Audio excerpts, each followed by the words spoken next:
This hymn is a tremendous hymn as far as its explanation of who God is. Obviously, the message is there. A true friend. All our needs and sorrows bear. Bring it to the Lord in prayer. He cares. He sustains. I don't know about you, but how many times we fail to really realize what a friend we do have in the Lord.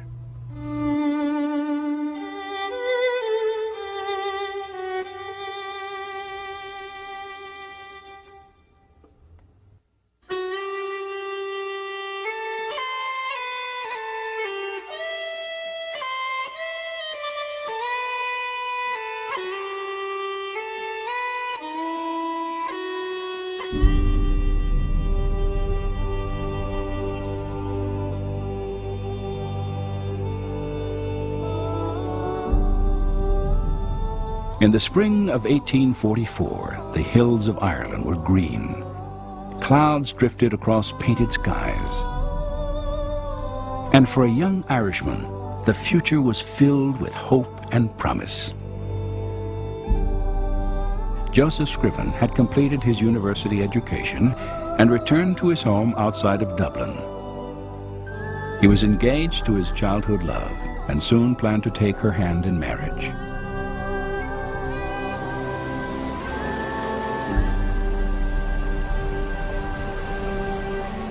On the day before their wedding, Scriven's fiancée rode out to meet him along the banks of the River Bann. In a terrifying instant, her horse was startled and she was thrown headfirst into the rushing waters. Knocked unconscious by the fall, she drowned moments before Scriven arrived. And they were taking the body out of the water, and he was close enough to look, and he looked into the face of the girl that he was supposed to marry the next day. As he said later, he said, the bottom of my world seemed to just disappear. And he said, no, wherever I looked after that in Ireland, I always was reminded of the wonderful day I had looked forward to that never had occurred. Emotionally shattered by the death of his love, Joseph Scriven turned to God for consolation and guidance. He decided to leave Ireland, and in 1845 he arrived in Ontario, Canada, where he would spend the rest of his life.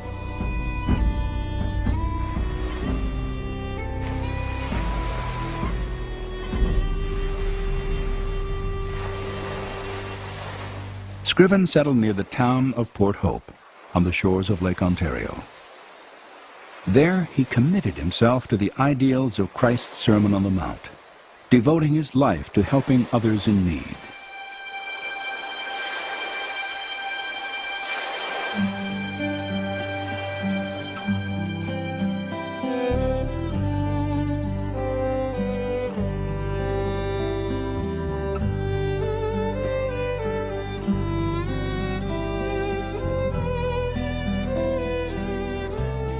Each day he walked these roads assisting widows, the sick, and the poor.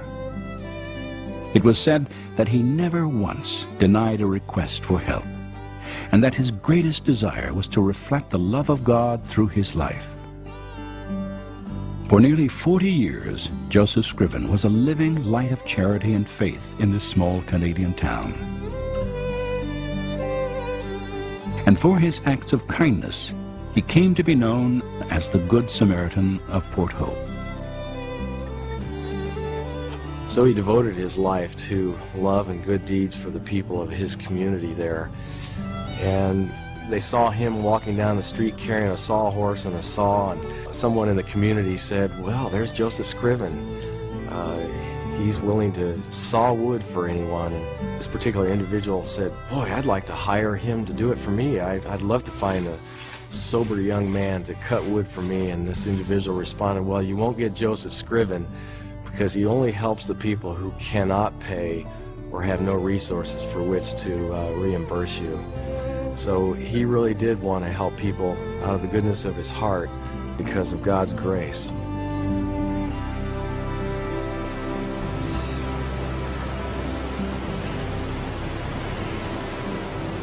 Joseph Scriven spent many years tutoring the children of Robert Pengelly, a retired British sea captain.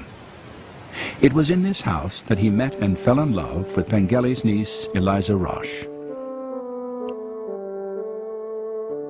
They were to be married in the spring of 1854. Yet only weeks before their wedding, tragedy struck Scriven's life for a second time. Eliza Roche became ill with pneumonia. Despite Joseph's vigilant care, she died at the age of 23. Once again, Scriven was heartbroken by the loss of a woman he loved. And once again, he found strength by turning to a God he looked upon as his closest friend.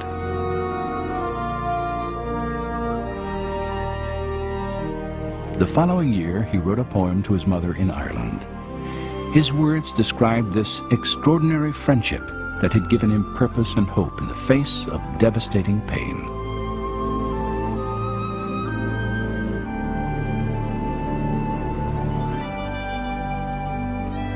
What a friend we have in Jesus, all our sins and griefs to bear.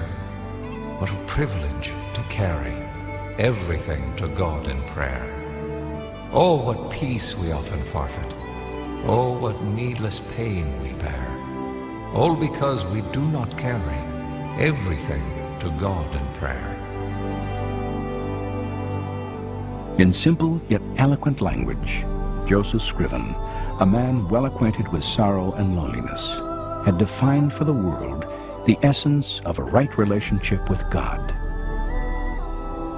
He saw his Creator not as an impersonal force to be feared, but as a loving Father and friend whose greatest desire is to carry our burdens and ease our pain.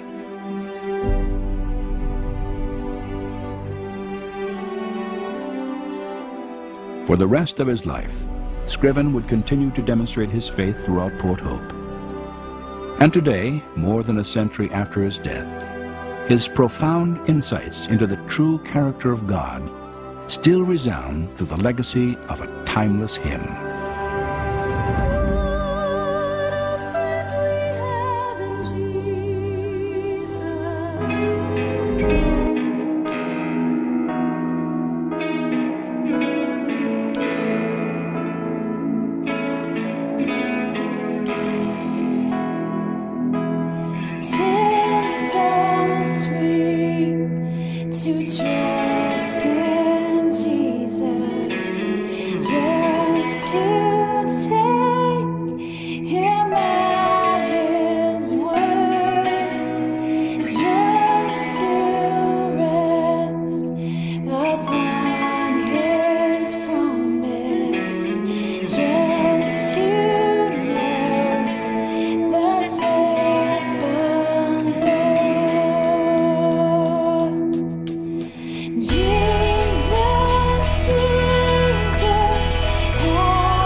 this beautiful hymn, which is used often at the end of evangelical crusades to inspire men and women to make a commitment to Christ, was actually written by a woman as she languished in the depths of despair.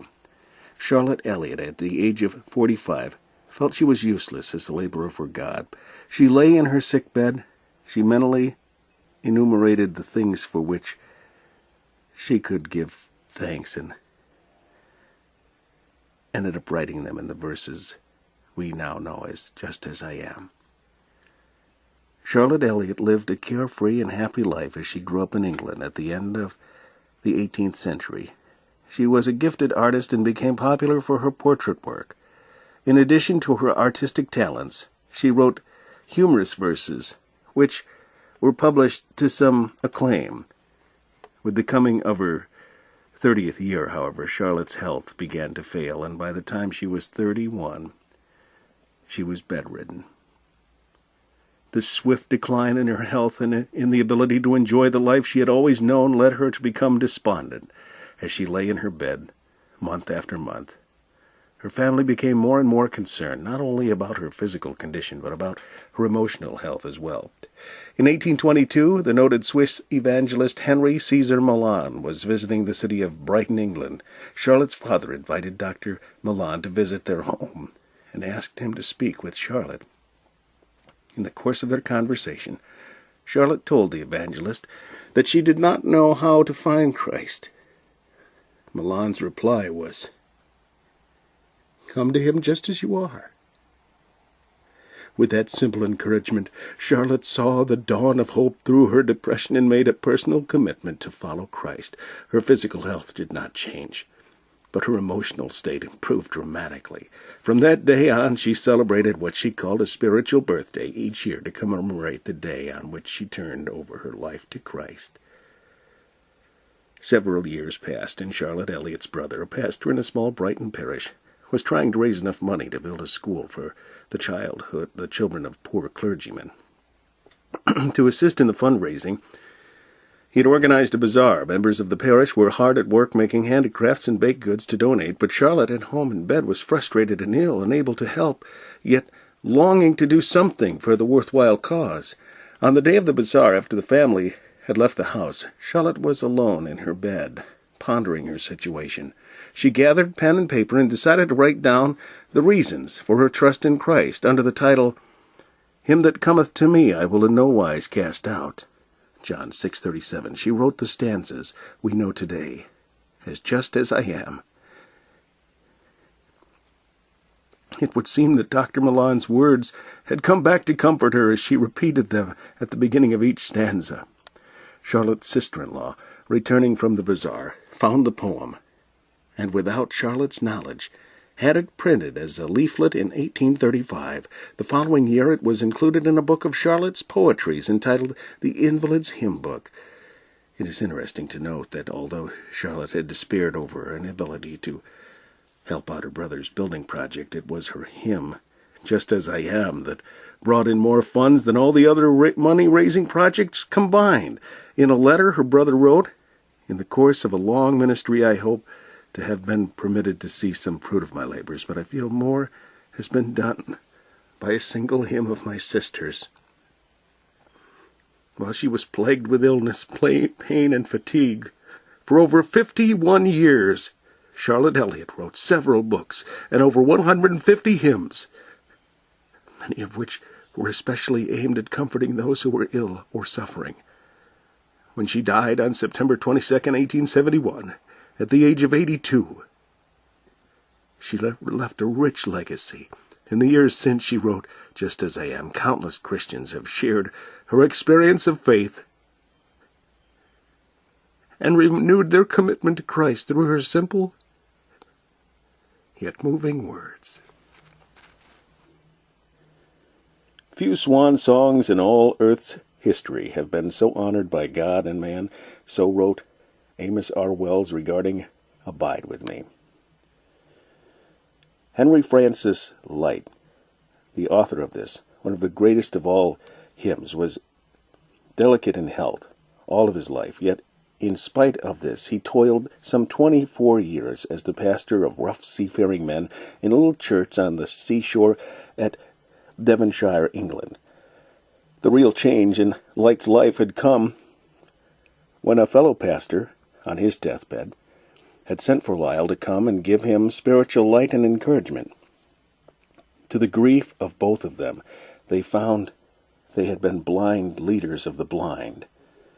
Together they prayed for God's forgiveness and for the assurance of salvation. Light emerged from that sick room a new man. In 1847, Light had reached the end of his strength. He could go on no longer, and had been advised by his physician to go to southern France, where the climate would be less severe. Just as he was about to leave England for this purpose, he was seized with an irresistible desire to preach to his people one more time. This he did against the protest of amazed friends. "Oh, brethren," he said, as he entered the familiar pulpit for the last time, "I stand here today before you as alive from the dead. I stand here before you today as alive from the dead, if I may hope to impress upon you and get you to prepare for that solemn hour which must come to all. I plead with you to become acquainted with the changeless Christ and his death." He then closed the service by administering communion to his weeping church family. That evening, he wrote, "Abide with me," his last and greatest hymn, and handed it to an adopted daughter that very night. Setting out the next day for France, he reached Nice, where he had a seizure, and passed away with the words, "Joy, peace," upon his lips. Heaven's morning had broken, and earth's vain shadows had flown for Henry Francis Light. Alfred B. Smith.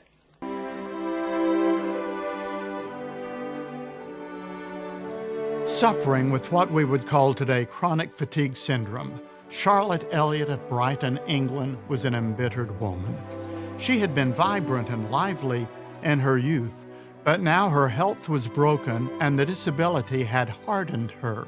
A Swiss minister, Dr. Caesar Milan, visited the Elliots on May 9, 1822. Over dinner, Charlotte lost her temper and railed against God and family in a violent outburst.